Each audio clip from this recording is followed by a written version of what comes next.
Tell me, did Dame deserve MVP? Well, look, I've done television with Skip Bayless for almost 20 years now, believe it or not. And I know enough to know that just the fact that this is a question means that Skip somehow doesn't agree that Dame should be MVP. Skip, how? I'm sorry. And I love Devin Booker just as much as the next guy. He's the only other guy that could potentially be the MVP. But Dame averaged basically 8 more points, almost 4 more assists. And they both played tough schedules. They both played 7 teams that were in the playoffs. And Dame's 8th team was Memphis, which was in the play-in at least. And so you can argue Dame faced a little bit of a tougher schedule. But Damian was fantastic. And then he had the moments. You know, the 61, the 51, the 42. Like, there is no way, as great as Devin Booker was, and yes, they were 8-0, but there is no way he could be the MVP over Dame Lillard. Dame, 44% from 3, and Devin only shot like 31% from 3. So Devin wasn't hot from the outside like Dame. So I just think it's clear-cut. It's got to be Dame Lillard. No ifs, ands, or buts. Go ahead, girl. You already go. Well, it's Dame time. Go ahead. Name me up. Chris, all you did was just echo basically what I said. You talk about a guy that averaged 37.6, so basically 38 points a game. He's almost 10 assists a game. And you look at fourth quarter scoring, fourth quarter assists. He led in that. He created 61 points per game. He led in that. I mean, he shot twice as many threes and shot 12% higher from the three-point line than Devin Booker. So if you want to nitpick, okay, Devin Booker averaged 50.2 from the floor. Dame was 49.7. Okay, Dame was 89% from the free throw line. Devin Booker was 94%. But other than that, and as you mentioned, the 51-7, the 61-8, the 42-12, he had every, and there were games that CJ did not have it. And if Dame doesn't give you 61, and you look at those last 3 games, those were the greatest 3-game stretch to end the season in NBA history. And they won those games by a grand total of 7 points. So they needed every 51, every 61, every 42, and then he gave you 12 assists. And then Skip, well, he didn't score a basket. I thought free throws count as points, but I didn't know that. But Skip changed the rules, so now free throws don't count as points in the fourth quarter. Or bounces. It's got to be a switch, apparently. What about that key steal he had from Karis LeVert? And then he had 2 more on Saturday from Memphis. Skip, I mean, I don't know how you look. I love Book, and Book put a number on your team, the Clippers. But if they had given this to someone other than Dame Lillard, after doing what he did in that bubble, nah, I'm like, nope, I'm done with the NBA. Okay, it is my turn. And I am not going to nitpick here. I'm going to spit facts back at both of you.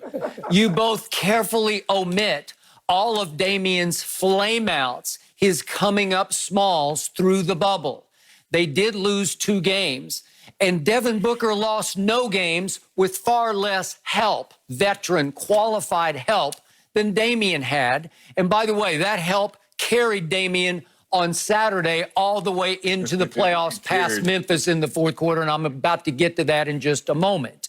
But the point is that Devin Booker was extraordinary. They crushed almost everybody they played. They won by an average of 13 points a game to Portland's 3 points a game.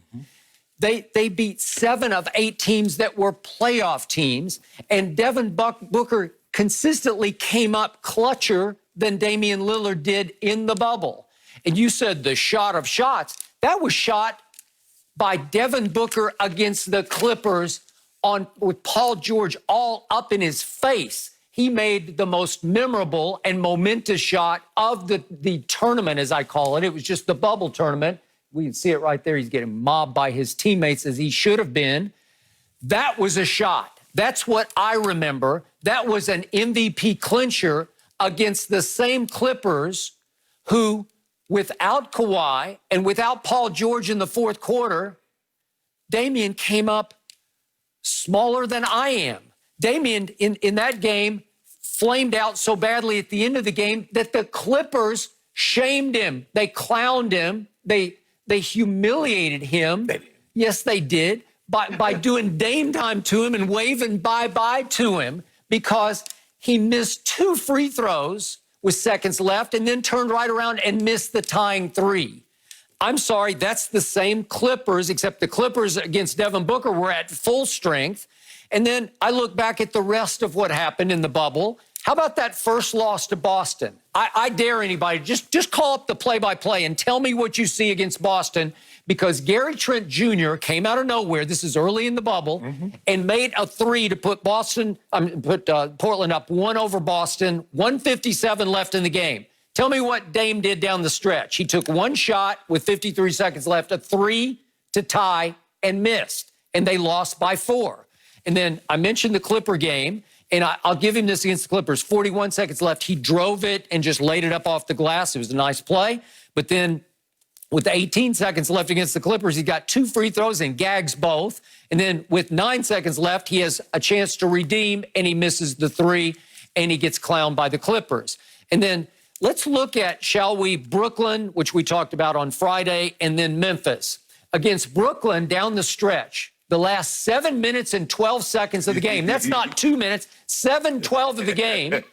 He makes no field goals and gets 3 cheap, undeserved free throws because it was a horrendously bad call. And he makes his free throws. He's really good. He's not Devin Booker shooting free throws. My goodness. Wait a minute. Devin Booker made 94% in the bubble, and he made 88. So he's not Devin Booker. He's not quite as good. He's very good, but he's not that good. No, he's not Devin Booker from the free throw That's line. what I'm But saying. don't say he's not Devin Booker. No, He's I'm better than talking about Booker. from the free throw line. Okay. I think he's Devin Booker. Don't do that, Skip. Don't do that now. Woo-hoo. And then what did we see on Saturday? We saw the runaway MVP, the Shannon Sharp no-brainer MVP, No-brainer. play all 12 minutes of a shootout, do-or-die game against Memphis, and he takes 1 shot in the 4th quarter, and he missed it. Did he make it count? Wow. Did he make it count? He missed it.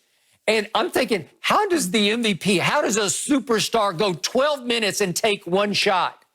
I'm dumbfounded. And again, his teammates carried him because CJ just took that game over. CJ, with 3 minutes left, makes a 3 to tie. With minute 50 left, 3 to put him up 4. 1:21 left, he makes a jumper. CJ stands for clutch jumper to put them up 6. And then Melo comes from nowhere. And Shannon asked me, well, who fed him the basketball? Yeah. Well, yeah, Damian drove it. And I'm saying, just get to the foul line. That's the only thing you can do. And he gets in the lane and says, uh-oh, I got to kick it.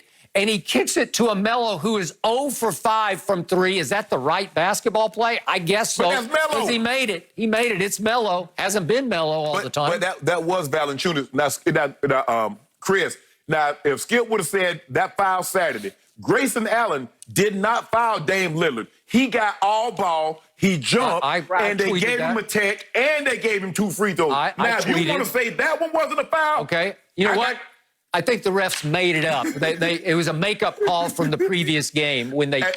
I will concede that one, but the other one. But can we just admit this, Skip? You can do other things to impact the ball game other than scoring. He had steals, he had rebounds, he had assists, he got to the foul line. You say, LeBron, go to the lane and get fouled and shoot free throws. Well, he did that, and you still criticizing him. So we've got a flame out against Boston last 2 minutes. We got a flame out against the Clippers that it's all-time bad.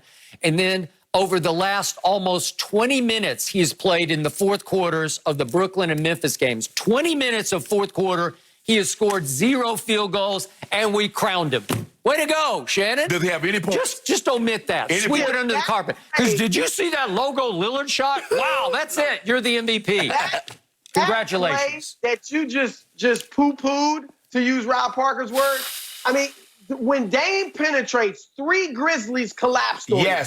And then he kicks it out to a Hall of Famer, Carmelo Anthony, for the easiest 3 in the league, right? The corner 3. Hey, it's a great play by Dame. That is a fantastic play. That is 2020 NBA textbook 101. Really? Nowadays. I fell out of my chair when Melo made it because I did not think it was going in. Melo did earlier in the bubble. He hit a corner 3 that was pretty clutch against the Grizzlies. Yes. And then here's the other thing, Skip. And I don't want to belittle what Phoenix did, but certainly early in the bubble, teams were taking them lightly. Portland was getting everybody's best shot from the get-go because Dame had already put it out there that, hey, I'm only here if we can make the playoffs. I don't even want to come if we don't have a chance to make the playoffs. And Phoenix, nobody expected anything from them. So they were getting light shots when Portland was getting everybody's best shot.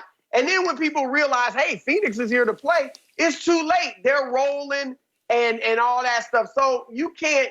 Book was great, and this was his coming out party to the casual NBA fan.